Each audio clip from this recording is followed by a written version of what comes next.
नमस्कार जोहार। अभी मैं रांची में हूँ और आसू पार्टी के सुप्रीमो सुदेश कुमार महतो जी ने आज पर्चा भरा है सिल्ली विधानसभा से।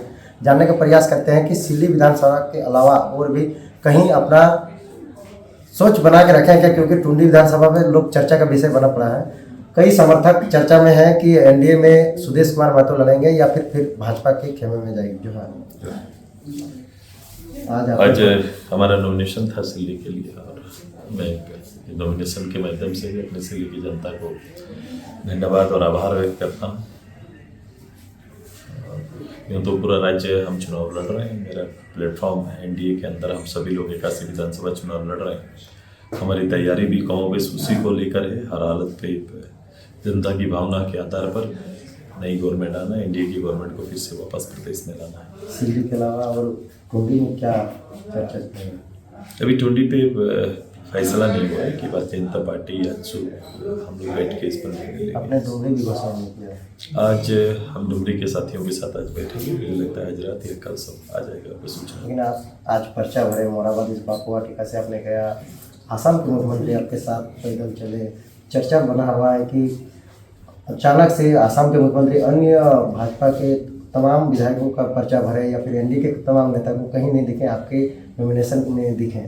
इसको लेकर क्या नहीं, मैं आभार व्यक्त करता हूँ कि आदरणीय मुख्यमंत्री जी हमारे पद यात्रा में और पर्चा भरने के इस कार्यक्रम में खुद शामिल हुए हैं और एनडीए का एक दूसरे को सम्मान देने का, एक दूसरे का सम्मान बढ़ाने का ये हमारा पहल है। मैं इस प्लेटफॉर्म से और मैं सिल्ली की जनता की ओर से उनका आभार। हमने जनसभा नहीं किया। चुनाव से पहले लोग कई जगह जनसभा, लोग पर्चा भरने पर जनसभा एक होनी चाहिए, लोगों को पता चलने के। हम रांची विधानसभा में आके हमें नॉमिनेशन करना पड़ता है। हम सिल्ली में नहीं है और काफ़ी दूर है ना, 65 किलोमीटर दूर है।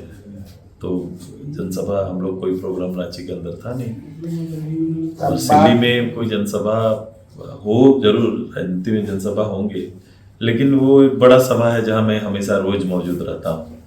तो मैं यही कहा कि लोग मुझे जानते हैं और मैं लोगों को जानता हूँ और मैंने वहाँ की भूख इस पॉलिटिकल जो ड्रामा से बाहर डेवलपमेंट पे हम लोग ने हमेशा फोकस किया है और मेरी जनता हमेशा इंतजार करती है कि सुदेश महतो अगला डेवलपमेंट का कौन सा प्लान लेके आने वाले हैं। डेवलपमेंट की बात करते हैं तो सिर्फ आप सिल्ली मॉडल की बात करते हैं। पूरे राज्य भर में सिल्ली मॉडल में बना होगा। सिल्ली में क्या ऐसे मॉडल हो गए जो राज्य भर में अन्य विधानसभा में वो मॉडल्स नहीं पहुँचे, वो सुविधाएं नहीं मिल पाई हैं? तो उसके लिए बहुत नज़दीक से देखना पड़ेगा आपको, क्योंकि डेवलपमेंट किसी के राजनीतिक जीवन में मानक नहीं है, उसको समझ में नहीं आएगा। पहले युवाओं में कुछ ऐसे बताए खेल के प्रति और शिक्षा के प्रति में। देखो, सब सेक्टर में काम हो रहा है। मैंने कहा कि हमारा इस बार का 2019 के बाद से थोड़ा कोविड थोड़ा डिस्टर्ब रहा, लेकिन उसके बाद से हम लोग लगातार इस बात का फोकस था कि ड्रिंकिंग वाटर को हम लोग सभी लोगों के लिए, पूरे 74,000 परिवार हमारा सबके लिए सुनिश्चित कराएं, शिकायतों को कम से कम किया जाए। साथ ही साथ हेल्थ सिस्टम, एजुकेशन सिस्टम्स को हम लोग कैसे मजबूत करें, उस पर काम हुआ है। ग्रामीण परिवेश में बच्चों को पढ़ने की ललक जगाना, उनमें रुचि पैदा करना और उनको स्पर्धा का मौका देना, ये तैयारी चल रही है हमारी। बड़े शहरों की बेहतर सुविधा गांव पहुंच रही है और गांव के बच्चे उसका आनंद ले रहे हैं। और आने वाले 5 साल में जैसे मैंने स्पोर्ट्स पे हम लोग ने काम किया और स्पोर्ट्स का परिणाम आज के दिन में देश में कहीं भी टूर्नामेंट हो, अगर आर्चरी का, तो वहाँ हमारे सिल्ली का बच्चा खेलते हुए नजर आएगा। केवल भाग नहीं लेता बल्कि कोई पदक लेके घर वापस आता है।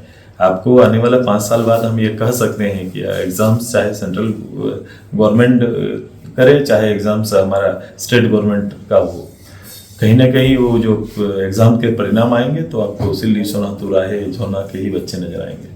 ये आप जो छात्रों को लेकर सोच रहे थे बायोडाटा अभियान में, इसमें क्या कहेंगे जो युवा बेरोजगार है?